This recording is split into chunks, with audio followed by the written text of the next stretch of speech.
तो इस इंटीग्रेशन को सॉल्व करने के लिए हम स्टेप बाय स्टेप जाएंगे। तो फर्स्ट ऑफ ऑल ये जो अंदर का एंटायर प्रोडक्ट है इसको आप सेपरेटली ले लो, तो इसको आप मान लो S, ठीक है। अब इसको हम प्रोडक्ट फॉर्म में लिख सकते हैं। तो जिनको भी प्रोडक्ट फॉर्म में कुछ तकलीफ़ें हैं, दिक्कत है कि कैसे उसको कन्वर्ट किया जाता है, कैसे उसको लिखा जाता है, तो मैं आपको यहाँ पे क्लियरली बता देता हूँ कि क्या करना है। जैसे आप देखो यहाँ पे x plus n by 2, x plus n by 3 ऐसे करके x plus n by n तक जा रहा है, राइट। तो पहले हम क्या लिखेंगे, प्रोडक्ट का साइन। अब देखो चेंज क्या हो रहा है फैक्टर्स में, डिनोमिनेटर ऑफ n है ना, 1 से लेके n तक, तो आप इसका लिमिट दोगे k इक्वल्स टू 1 से लेके n तक। ऊपर फैक्टर क्या लिखोगे, x plus n by k, correct. नीचे क्या हो रहा है, नीचे हो रहा है x square plus N square, x square plus N square by 2 square, ऐसे करके x square plus N square by n square. तो नीचे आप इसको लिख दोगे x square plus N square by के स्क्वायर। अब हमने दोनों को एक ही प्रोडक्ट के अंदर लिख दिया है, बिकॉज अल्टीमेटली आप इसको मान सकते हो कि this is like x plus n by x square plus N square, फिर अगला टर्म आ जाएगा x plus n by 2 by x square plus N square by 4 and so on. Now इसमें हम क्या करेंगे, पहली बात है प्रोडक्ट के अंदर हम कुछ मॉडिफिकेशंस करते हैं इसको। अब देखना कितनी सिंपली हम इस प्रॉब्लम को सॉल्व कर सकते हैं। इसमें बस आपको दो चीज़ें पता होनी चाहिए। पहली बात है कि रीमन इंटीग्रेशन का फॉर्म क्या होता है, फ्रॉम लिमिट टू रीमन सम्स। उसका मैं अभी एक बेसिक डेमोन्स्ट्रेशन आपको दे दूंगा, जिससे आप कभी इसको गलती नहीं करोगे जेईई के किसी भी क्वेश्चन में। और ऑब्वियसली हर साल ये क्वेश्चन आएगा, लिमिट एज अ सम के क्वेश्चंस आपको हर साल देखने को मिलेंगे। नाउ पहली बात है, प्रोडक्ट हम वापस लिखते हैं k equals to 1 to n, और इसको आप सिंप्लीफाई कर लो, मतलब LCM कर लो। क्या बनेगा, के एक्स प्लस एन बन जाएगा ये, और ये बन जाएगा क्या, k square x square plus N square. अब क्या हुआ, ये नीचे का के स्क्वायर ऊपर आ गया, और ये 1 बाई के ऑलरेडी था, तो ये बन गया मल्टीप्लाइड बाई के। अब यही यहाँ पे बढ़िया बात है ऑफ प्रोडक्ट, क्योंकि दो चीज़ों का मल्टीप्लिकेशन हो रहा है, पहला है ये टर्म और दूसरा है के। आप इस के को अलग से लिख सकते हो, तो आप ऐसे अगर लिखो, आप लिख सकते हो कि product of k equals to 1 to n, बस k, और नीचे n फैक्टोरियल। और फिर आप दूसरा प्रोडक्ट लिख लो, product of k equals to 1 to n K X by plus n, ठीक है, डिवाइडेड बाई के square x square plus N square. अब यहाँ पे product of k equals to 1 to n मतलब क्या है, this is nothing but 1 into 2 into 3 all the way up to n which is n factorial. तो ये दोनों चीज़ें यहाँ पे कैंसिल हो जाएंगी, करेक्ट। कोई यहाँ पे समझने में दिक्कत नहीं होनी चाहिए, क्योंकि this is basically n factorial.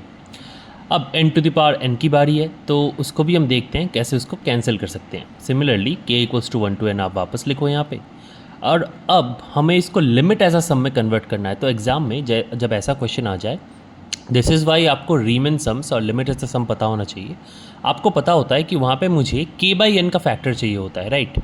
तो k बाई n का फैक्टर मुझे अगर निकालना है कहीं से भी, तो ऊपर वाले न्यूमरेटर से मुझे n कॉमन लेना पड़ेगा, और ये क्या बन जाएगा, ये बन जाएगा k by n into x plus 1, और नीचे वाले फैक्टर से मुझे n स्क्वायर कॉमन लेना पड़ेगा, है ना, और ये बन जाएगा फिर क्या, k बाई n का whole square multiplied by x square plus 1। अब ऐसा मैं क्यों कर रहा हूँ, अब देखो वापस मेरे पास ये आ गया 1 बाई n के फॉर्म में, राइट। तो मैं इसको वापस ऐसे लिख सकता हूँ कि n to the power n into product of k equals to 1 to n, और ये बन जाएगा 1 अपॉन n। और ये जो रेस्ट ऑफ द थिंग है, इसको मैं वापस एक दूसरे प्रोडक्ट में लिख दूंगा, k equals to 1 to n 1 plus k by n multiplied by x। आप नोटिस करो मैं इसको k बाई n के फॉर्म में लिख रहा हूँ, सो दैट मैं इसको लिमिट एज अ सम में ईजिली कन्वर्ट कर पाऊँ, and this becomes k by n whole square, correct। now again k 1 से n तक है, क्या मल्टीप्लाई हो रहा है n टाइम्स 1 by n, क्या बनेगा ये n to the power n, और ये कैंसिल हो जाएंगे, गॉट इट। देखो k 1 से n 1 by n मतलब 1 by n multiplied by 1 by n ऐसे करके n टाइम्स, जो कि 1 by n to the power n आएगा। तो अल्टीमेटली जो आपके पास रह गया वो है ये k equals to 1 to n 1 plus k by n multiplied by x, नीचे 1 plus x square multiplied by k by n whole square. अब ये अगर मेरा s है और मेरा ये फंक्शन था, तो मैं यहाँ पे लिख सकता हूँ कि मेरा जो फंक्शन है अभी f ऑफ x, वो कुछ ऐसा दिखता है, limit n tends to infinity.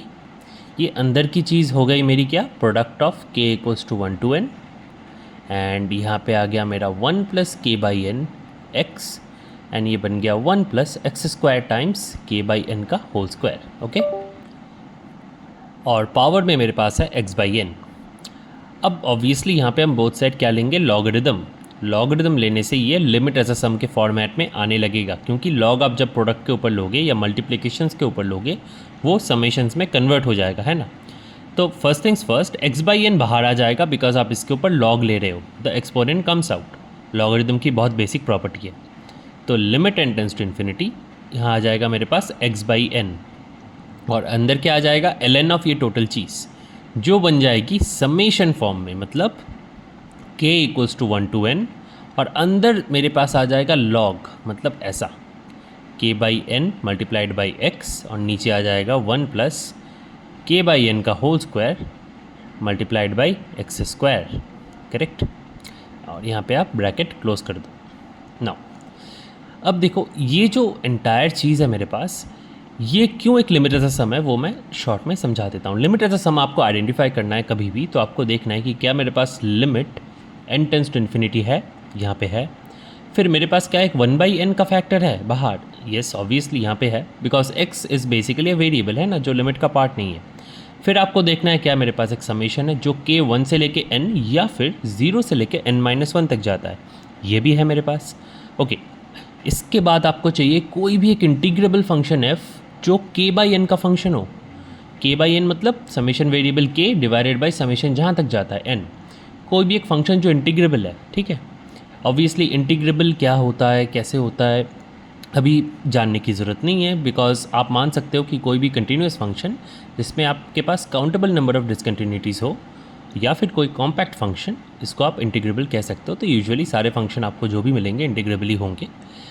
तो ये जो चीज़ होती है ना, ये बन जाती है 0 से लेके 1 f(x) dx। ओके, तो मैंने आपको एक डायरेक्ट फॉर्मूला दे दिया for any function f। Obviously अगर लिमिट्स चेंज हो जाएंगे तो ये लिमिट्स भी चेंज हो जाते हैं, but this is the standard formula. तो इस फॉर्मूला को अगर मैं ध्यान में रख के बात करूँ तो ऊपर वाला जो लाइन मेरे पास बनता है, ये लाइन कन्वर्ट होके बन जाएगा ln of f of x equals to limit n tends to infinity x by n में ये जो, तो मैं इसको बाहर लिख देता हूँ x, और यहाँ पे लिख देता हूँ 1 बाई एन, और यहाँ पे लिख देता हूँ summation k equals to 1 to n। अब आप इसको कंपेयर करो, जो मैंने अभी ऊपर लिखा है उसके साथ अगर आप इसको कंपेयर करते हो तो आपको दिख जाएगा कि this is indeed the integral we are looking for, मतलब जिस इंटीग्रल को हम कन्वर्ट करना चाहते हैं। तो ये क्या बन जाएगा फिर, x मल्टीप्लाइड बाय, अब आप देख सकते हो सारी चीज़ें सिमिलर है, तो ये बन जाएगा 0 से 1। ओके, ln ऑफ, अब इंटीग्रेशन वेरिएबल आप कुछ भी चूज़ कर लो, जो भी आप चूज़ करोगे k बाई एन को आपको उसके साथ रिप्लेस करना है। तो मैंने यहाँ पे t मान लिया, तो tx, और नीचे आ जाएगा 1 plus T square x square. तो ये आपके पास टोटल आ जाएगा, यहाँ पे थोड़ी आपको ब्रैकेट पूरा देना है, ये बन जाएगा dt। तो ये क्या बन गया आपका, ये बन गया आपका ln of f of x। Now मैं क्या कर सकता हूँ, इसको डिफरेंशिएट कर सकता हूँ बोथ साइड। तो लेफ्ट हैंड साइड में क्या आ जाएगा, यूजिंग चेन रूल मेरे पास आ जाएगा f dash of x divided by f of x। Now right hand side में let us do differentiation using product rule. तो x का डिफरेंशिएशन ऑफ कोर्स आ जाएगा 0 टू 1, और यहाँ पे ये वाला चीज़ सेम रहेगा, दैट इज़ द इंटीग्रल, वो सेम रहेगा मेरे पास, क्योंकि हम प्रोडक्ट रूल कर रहे हैं एक्स स्क्वायर dt, और फिर x सेम रहेगा एंड इस चीज़ का आपको डिफरेंशिएट करना है। तो आपको पता होगा कि जब भी हम अंदर कुछ रहता है यहाँ पे डिफरेंशिएट करने के लिए, हम इसको ही डिफरेंशिएट कर देते हैं, क्योंकि लिमिट्स कांस्टेंट है यहाँ पे। तो आप यहाँ पे लिखोगे x, यहाँ पे लिखोगे 0 से 1, और अंदर अब पार्शियल डिफरेंशिएशन करोगे विद रिस्पेक्ट टू x, मतलब आप मान के चलोगे t कांस्टेंट है और x आपका वेरिएबल है। तो ln of 1 plus T x minus ln of 1 plus T square x square, ऐसे आप मान सकते हो। तो जो आंसर आएगा वो ऐसा आएगा 1 प्लस टी एक्स, क्योंकि ln का डिफरेंशिएशन ऐसे आता है, एंड देन वेरिएबल कौन सा है यहाँ पे, variable is nothing but x।